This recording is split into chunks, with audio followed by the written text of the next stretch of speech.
Ia uitați acolo în pădure, au tăiat pădurea.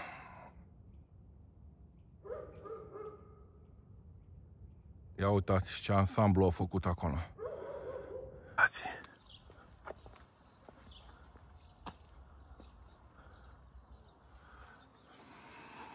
Deci zici că e o uzină electrică aici, toate sunt legate.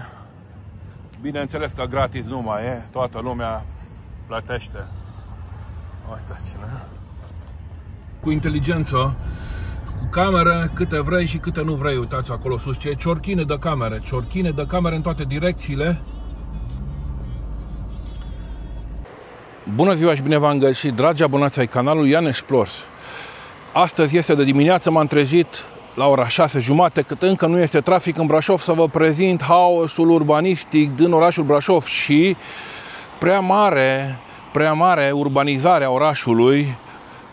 Eu care circul din stânga în dreapta în toate cartierele, vreau să vă arăt mai multe lucrări, mai multe chestii treste. Aici suntem pe calea Făgărașului, strada Islaj. Și vedeți în spatele meu foreza aceea mare cu care s-a forat în pânza freatică, s-a luat apă și toți vecinii din zona asta nu mai au apă.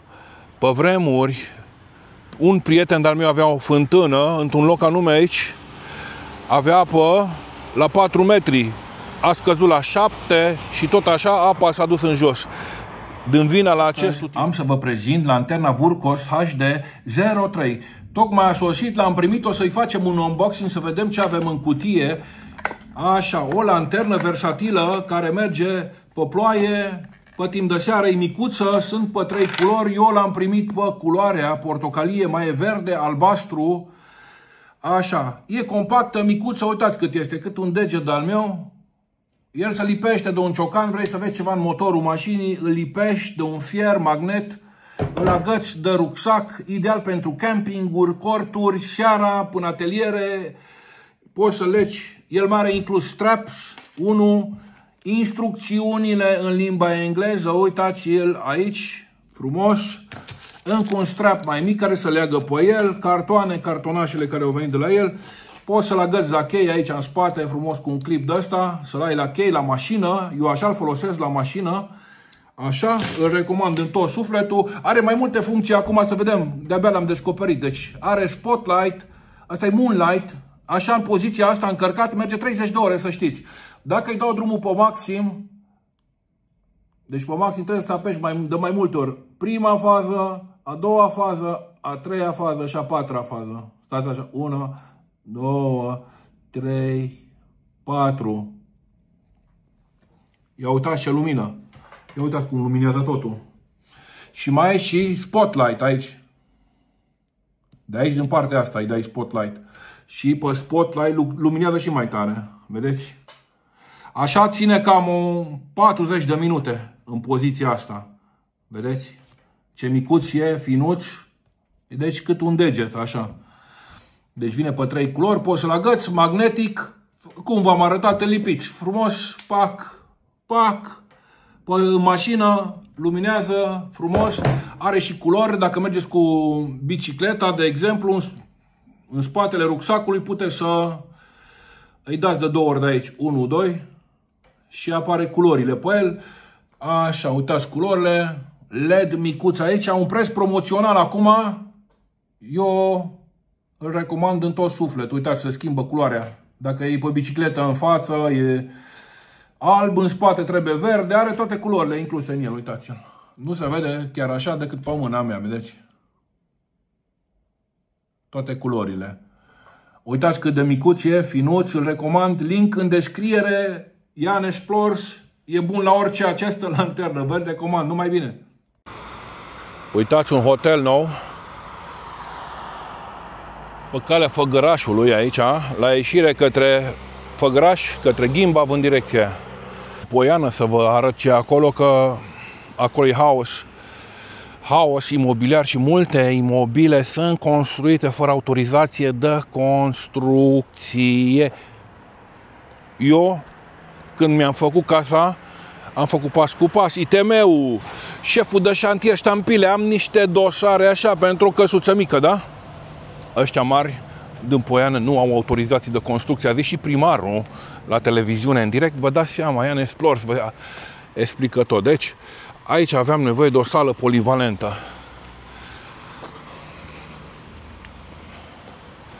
Deci e serviciul poliției rutiere, birou tamponări aici.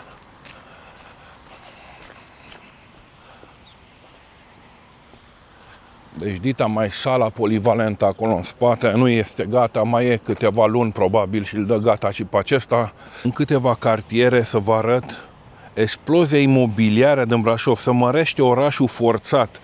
Tot orașul este asfaltat nou, utilaje de asfaltare la fiecare colț de stradă, panouri electrice pentru X, pentru Y, o grămadă de investiții, sală polivalentă, hoteluri, Lidl-uri, o grămadă, Kauflanduri, în jurul Brașovului, pe breteaua exterioară și în interior, deci nu numai în oraș.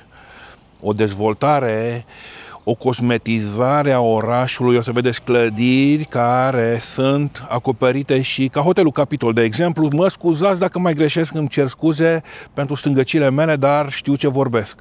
Parcare imensă, nou-nouță, care a apărut acum. Uitați ce parcare, încă nu este gata.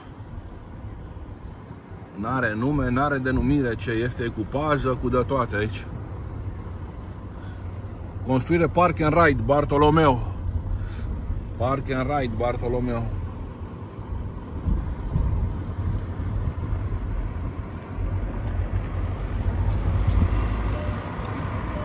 Ia uitați și hotelul ăsta nou. Uitați, la intrare în Brașov ce de depozite să fac. Lângă Hornbach e plină zona de depozite în direcția aia. Când vor fi gata, vor arăta așa.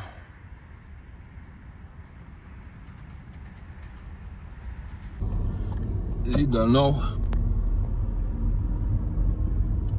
Și o clădire care acum a răsărit în spate aici, în Bartolomeu undeva. Am venit de dimineață să vă arăt și dumneavoastră aici cum este urbanismul făcut în... Îți dă primul rând de blocuri. Și după aia pun vecinii în față, știți cum e. Blocurile astea au apărut după.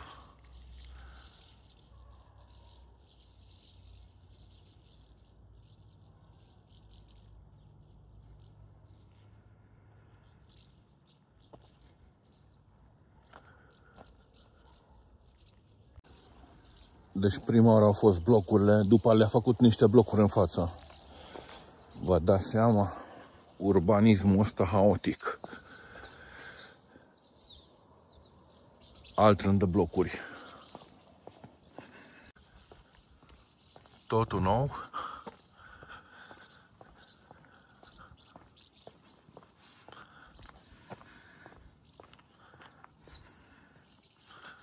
Le-a tras un rând de blocuri în față, urgent.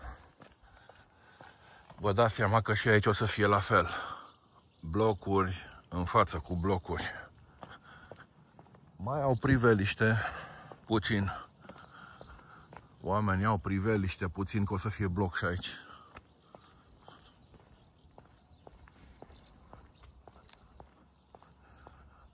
Le-a tras în fața blocurilor.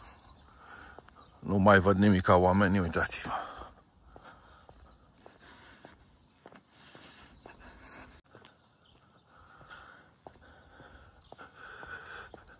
Unii și vând în cauza asta. Stai frumos la balcon și te trezești cu blocul ăsta în față.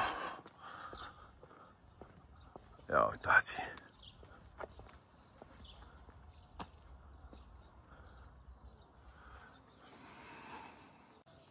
Și aici încă e normal. Sunt la 4 metri distanță vecinii, dau noroc între ei. Construcții. Construcții. Construcții. Brașovul e plin. În alte cazuri, vecinii sunt nas în nas, la 1 metru, poate mai aproape, bloc lângă bloc. Ăsta l-am găsit aici, aproape de mine și am zis să vi-l arăt. Am pe cineva care stă acolo, dintr-o dată nu mai vede nimic pe geam decât vecinul la 4 metri, vă dați seama.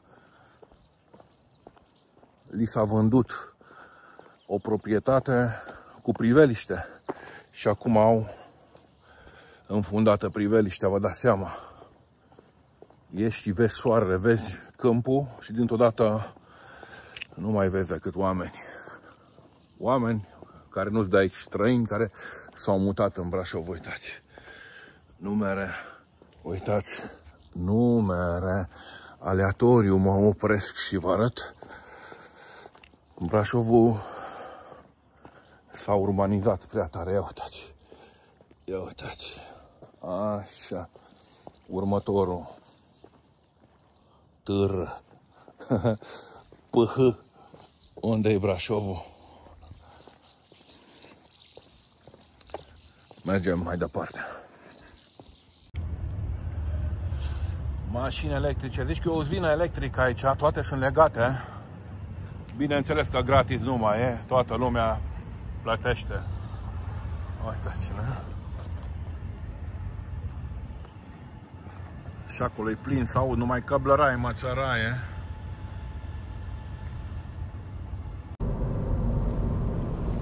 Bandă pentru autobuz în dreapta. Șosele asfaltate noi nouțe. Asfalt turnat peste tot. Semnalizări rutiere. Camere, webcam-uri peste tot, uitați. Drumul către Poiana, o să urcăm puțin până sus să vă arăt Scheiul de sus, cartierul Schei. Pământul e plin de construcții, de case, de... Atenție, animale sălbatice, panouri montate noi nouțe peste tot.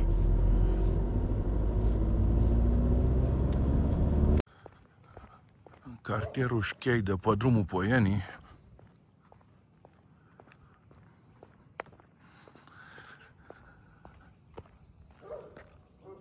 Ia uitați acolo în pădure, au tăiat pădurea.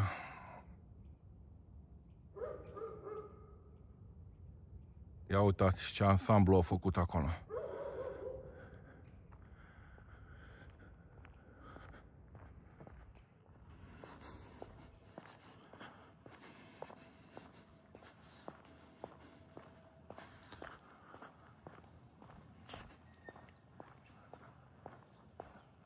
Vile, viluțe, toată zona asta e plină.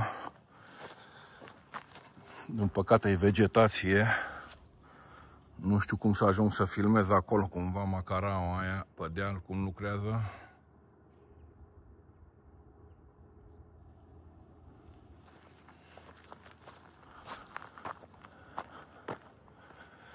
Uitați cum sapă pe versantul muntelui aici, am vrut să ajung cumva.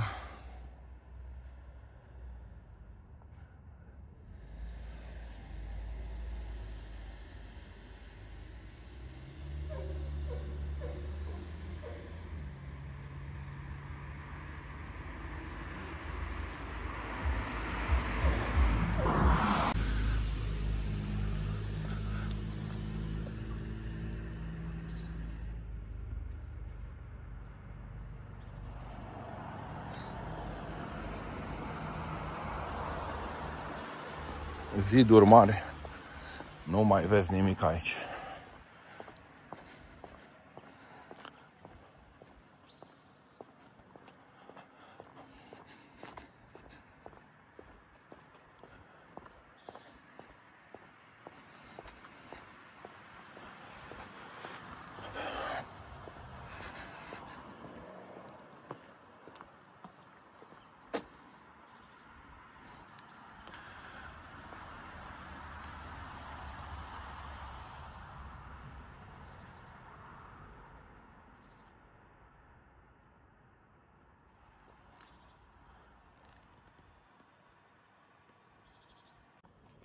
Deci aici am vrut să vă aduc, e un loc și mai frumos în sus, de unde se vede exact, dacă mergeți pe Poiana, să vă opriți în parcările cele două, dacă aveți aparate cu lentile, cu zoomuri.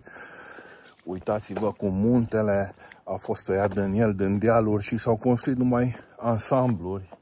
Uitați acolo, ansambluri rezidențiale.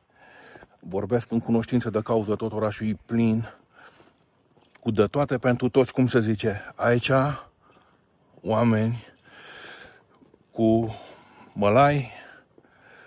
Alte cartiere o să vă duc și în direcția mergem, să vă arăt un cartier mai muncitoresc, așa. Majoritatea sunt veniți în toate direcțiile, se urbanizează orașul Brașov, cred că asta se urmărește. Aici suntem pe drumul Poenii, cartierul Șchei, coborâre în jos, strada Piscului. Deci strada Piscului. Și dealul Spirii. E un drum care iarna e cam greu de accesat.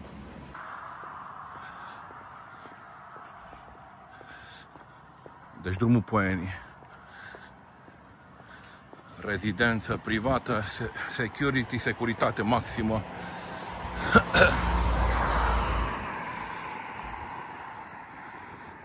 Mașini de mașini. Mașini și pe dealul ăsta. Toți au venit la aer curat, vă dați seama.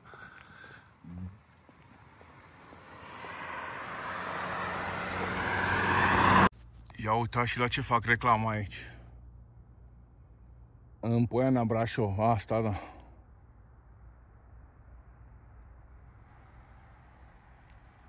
În Poiana Brașov, drumulețe asfaltate cu garduri private, numere, camere de luat. Țopa Iulian, numărul 2, asfaltare. După drumul Poenii, oamenii s-au mutat în pădure aici, am oprit puțin, am văzut și am zis să vă mai arăt ceva, cum stau oamenii unii în pădure, frumos ascunși, nici nu-i vezi cum stau. Așa. Deci să vă arăt și ceva frumos. Suntem mai sus de Turnul Alb, un drum montan care vine din oraș de jos, n-am fost pe el, o cărare.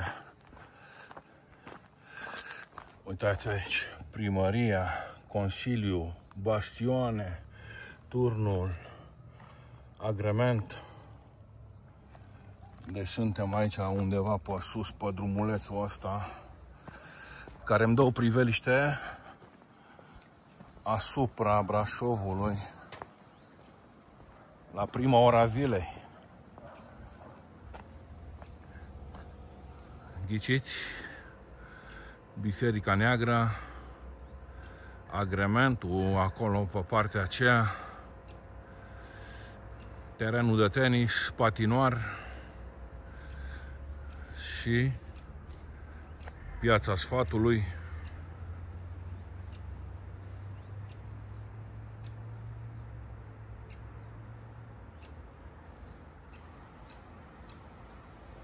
Deplasez din stânga în dreapta și vreau să vă arăt și dumneavoastră care este luxul și opulența. Ați văzut mai înainte casă cu gard protejat, cu câini, jeepuri, n-am nimic, cu oamenii să trăiască toți. Mulțumesc că vă uitați la mine, la toți. Vă salut pe toți, dați un like, un subscribe, un coment despre orașul Brașov. O să revin cu update-uri mereu. M-am trezit de dimineață, nu o să stau să-mi beau cafea liniștit, la ora 6:30 am pornit, ca să nu dau de trafic, să nu dau de lume, să vă arăt și dumneavoastră puțin haosul ăsta a construcțiilor care să execută în jurul Brașovului. Deci puțin lux și opulență. Am fost pe partea cu Poiana, n-am cum să mă fac pasăre să vă filmez tot, dar vă dați seama ce este aici în păduri, în desișul pădurii, în verdeața, lumea stă frumos de dimineață pe niște canapele. I-am văzut, nu i-am filmat, bineînțeles. Și mergem și în partea mai sărăcocioasă a orașului, unde sunt cartierele muncitorești, cartierele unde se mută toți din toată țara. Brașovul a crescut în populație, nici nu se mai știe exact câți au mai venit în ultima perioadă față de când v-am mai prezentat orașul. Deci aer, aici când e cald e mai răcoare mereu. Deci bine ați venit pe canalul Ian Explores. Partea 1 a fost sus pe munți, acum coborâm puțin în jos. Sunt atâtea cartiere că nici nu pot să le fac pe toate, sunt prea multe, vreau să și compresez filmul frumos în 30 de minute. Și un loc, fiind 35-36 de grade, niște călduri infernale ieri, aici poți să respiri, pur și simplu respiri, sunt 20 de grade de dimineața. Deci continuăm din alte cartiere. Uitați clădirile. În marea majoritate a Brașovului veți găsi aceste clădiri care se reabilitează. E un lucru frumos.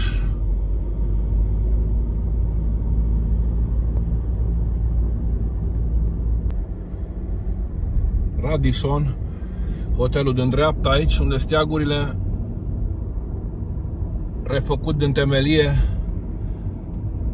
Această clădire refăcută, Capitolul refăcut. Aceste panouri publicitare noi nouțe.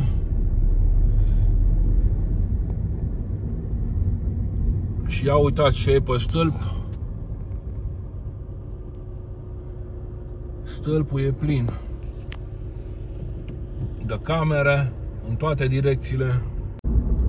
Se merge ca în palmă pe jos. Asfalt nou.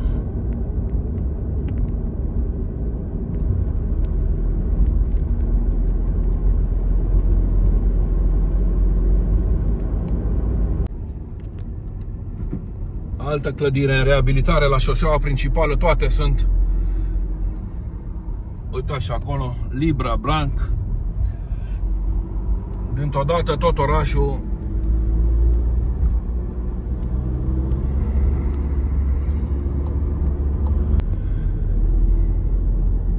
șoseaua asfaltată nou. Se merge ca în palmă.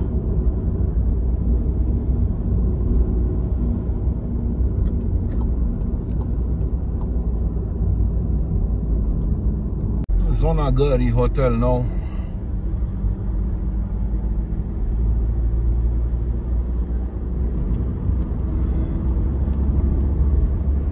Și mai jos pe dreapta, hotel nou.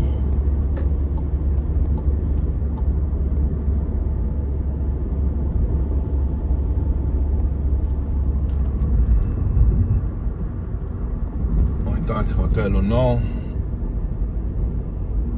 Cromwell.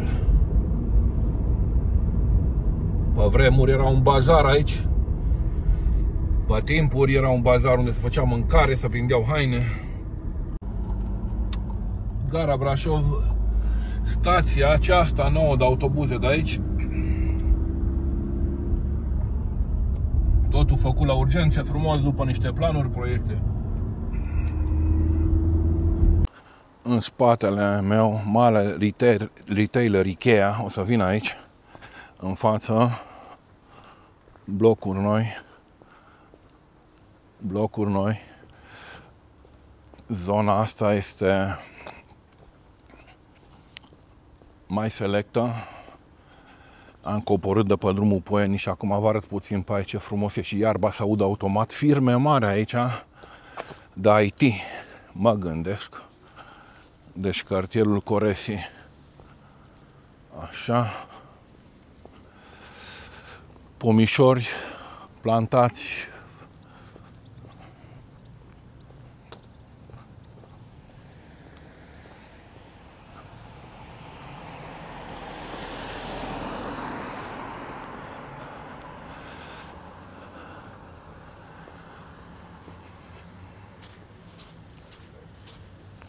Deci firme de IT, o grămadă de firme de IT. Uitați și apa cum curge aici. Se audă automat tot cartierul.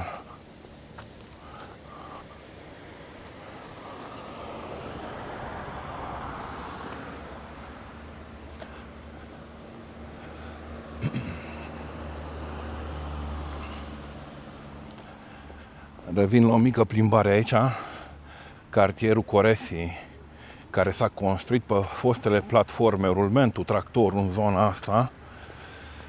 O grămadă de blocuri. Aici un apartament, acolo e 160.000 de euro. 140-160.000 de euro. Fără parcare.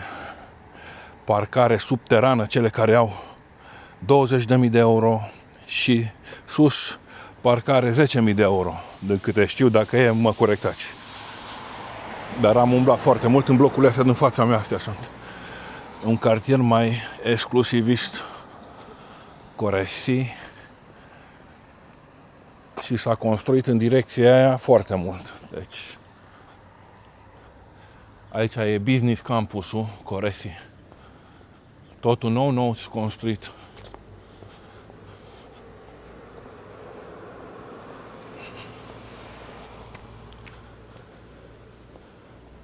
Pistă de biciclete.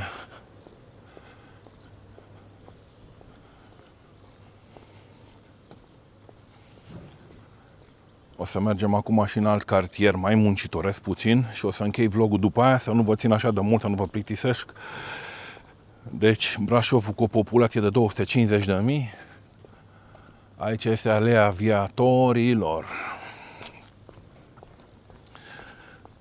Foarte mult s-a dezvoltat orașul Brașov și acum, în ultima perioadă, dar asta vreau să zic în emisiunea asta, foarte multe lucrări în toate direcțiile, mașini care asfaltează în toate direcțiile orașului, totul făcut frumos ca să primim emigranți, ce să primim, să vină, să le placă aici la noi, să vină din ce în ce mai mulți. Eu sunt de mult în Brașov, născut aici și știu cum era pe vremuri când mergeau tramvaile pe centru, bazarurile vechi.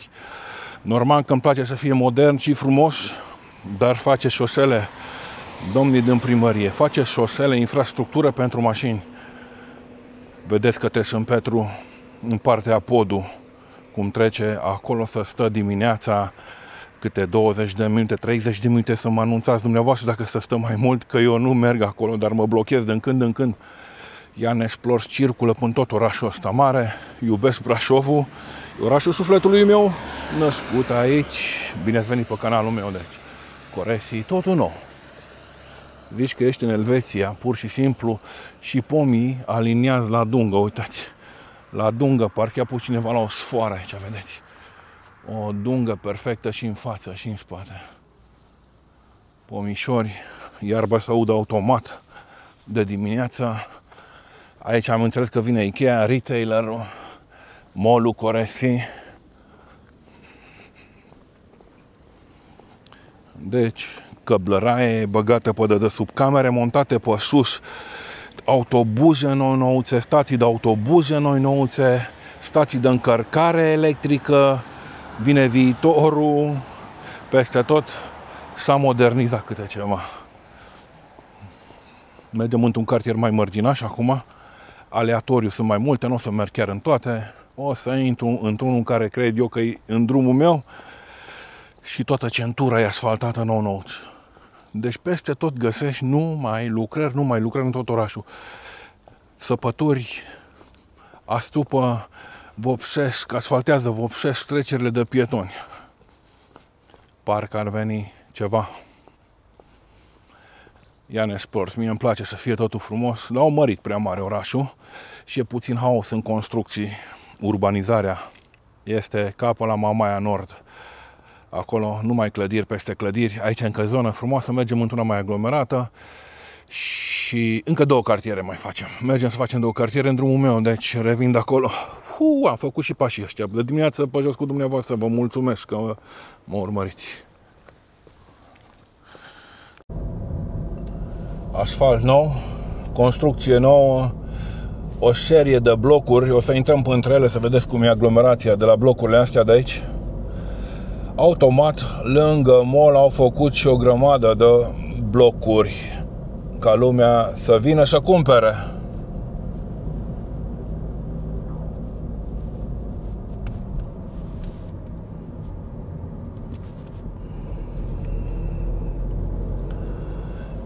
Complexul Isaran. Uitați, blocuri peste blocuri. Într-un bloc din acesta se mută un orășel mic, cred că.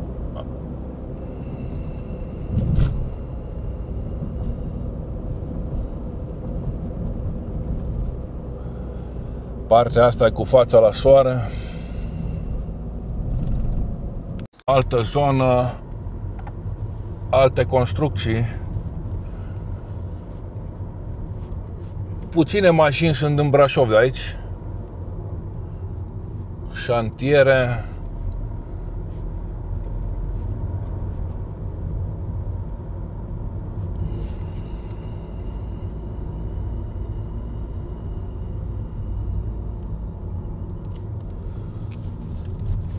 Intrăm și pe aici puțin, să vedeți.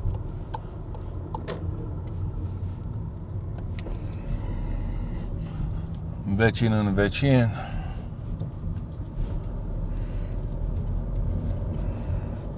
Știi cum e, prima oară îți vinde ceva frumos, după aia îți bagă un vecin în față, un bloc în față.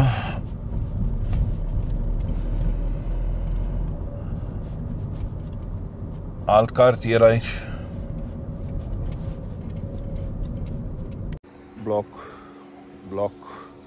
Bloc, alt cartier. Love, aici lângă mine Love. Locals Coffee Shop. Deci suntem într-un ansamblu rezidențial pe strada Ștefan Baciu. Balconașe mici, cu sticlă în față.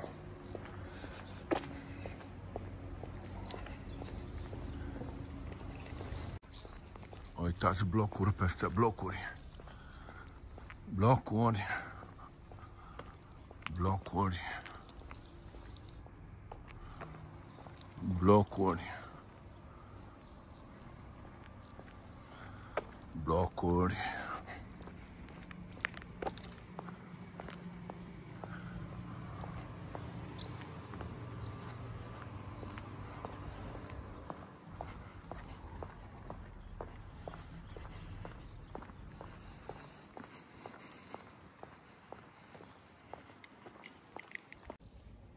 Ia uitați blocuri aici, în spatele meu. Ia uitați, urbanizarea haotică a Brașovului. Blocuri peste blocuri în toate direcțiile unde te uiți, vedeți?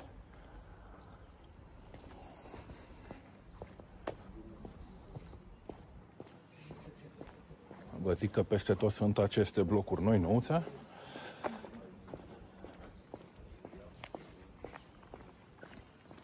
Deci orașul este plin. Ce mai vede ăla de ăla? Și prețurile peste 140.000 de euro, vă dați seama. Jos e bătălie pentru parcare, încă se construiește, astea nu sunt gata. Mai mergem în ultimul cartier.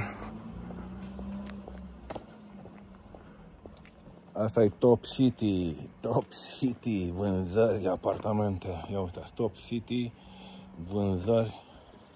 Bineînțeles că au și un birou de vânzări.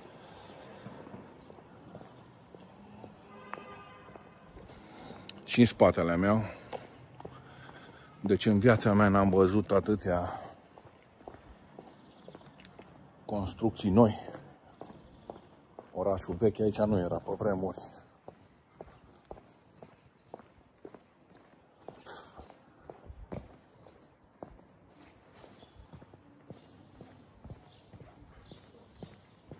Am luat-o de dimineață că e căldură mare și am zis să fac repede filmulețul, mai mergem într-un cartier și închid acolo vlogul.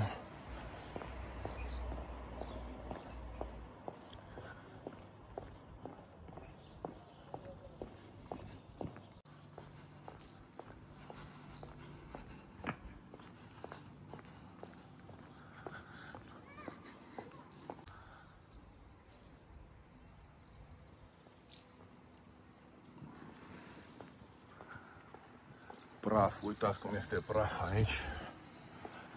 Balconul omului.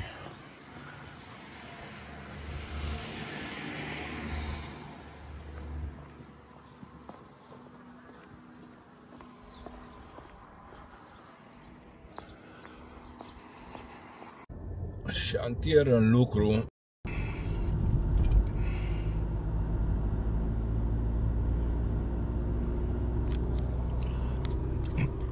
Noroc că au pus pomișorii ăștia, o să fie verdeați, o să fie frumos.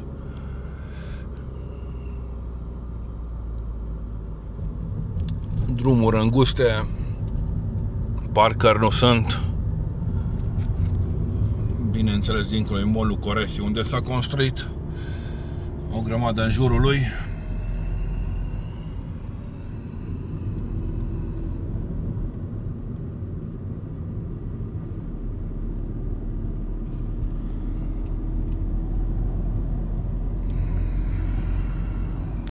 Uitați cartierul ăsta mare. Subcetate Residence se cheamă. O grămadă de blocuri.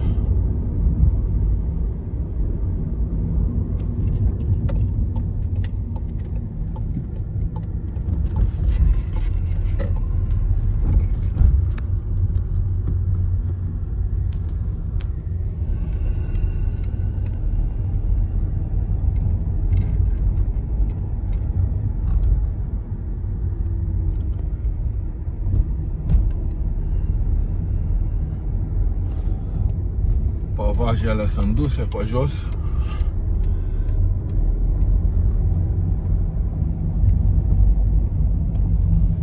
Vile.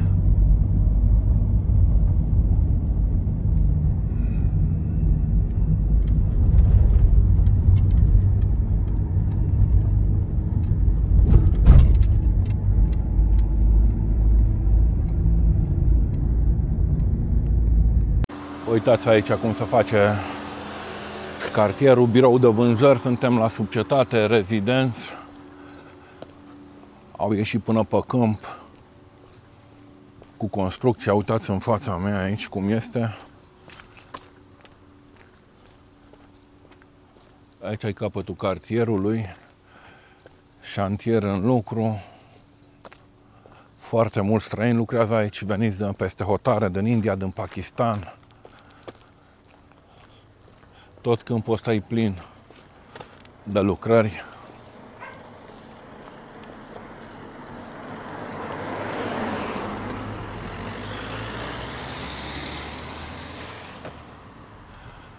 Deci un cartier mai la margine, cum ar veni. Uitați, blocuri fără număr.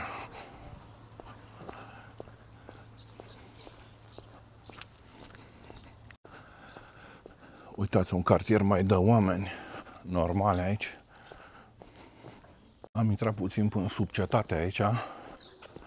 Un cartier imens care s-a construit de 10 ani încoace, peste tot, e întins pe câmp. Marea majoritatea oamenilor de aici sunt veniți din afara Brașovului. Pentru că prețurile sunt mai accesibile în zona asta. De Subcetate, vedeți prețurile, Vila 34, drumul cu plopi, aici suntem. Și acum e dat soare. Nu uitați să dați un like, un subscribe, asta a fost meniul de azi. Am vrut să vă prezint puțin Brașovul cu urbanizarea haotică. Nimeni nu zice că construiești un bloc 2, 3, 10, 20, dar sunt zeci de cartiere pe peste tot și pe drumul Cristianului. Nu pot să fiu pasăre să vă arăt tot exact, așa că pe această cale o să-și închei vlogul. Vă salut pe toți. Mă duc să-mi pun și o cafeluță să mănânc ceva, că am luat-o de dimineață pe drumuri. Aici e birou de vânzări. Ia uitați.